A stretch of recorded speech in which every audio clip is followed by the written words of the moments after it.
Everyone, আসসালামু আলাইকুম। This is me are the life স্টাইলে। কাল রাতে হলো আমি বাড়িতে ফিরে হলো আগে আগে মেহেদি নিতে বসেছি। আর মেহেদিটা কেমন হচ্ছে অবশ্যই কমেন্ট বক্সে জানাবেন।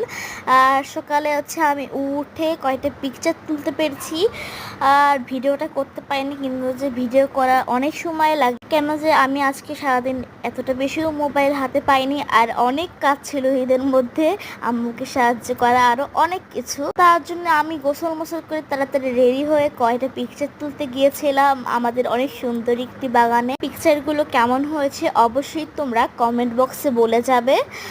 আর আমি যে ড্রেসটা কিনেছি এটা হলো আমি ঢাকার থেকে কিনেছিলাম। সম্পূর্ণ এগুলো যা যা পড়েছে সবই ঢাকার থেকে কিনেছিলাম। আর ফিল্টার দিয়ে করছিলাম বলে অনেক সুন্দর আসছে মানে ছবিগুলো। আর আমি হচ্ছে অতি শীঘ্রই ভিডিও তোমাদের আমি ছাড়বো ভিডিও করে। আজকের মতো ভিডিও এখানেই শেষ করছি। সবাই ভালো থাকো, সুস্থ থাকো, আল্লাহ হাফেজ।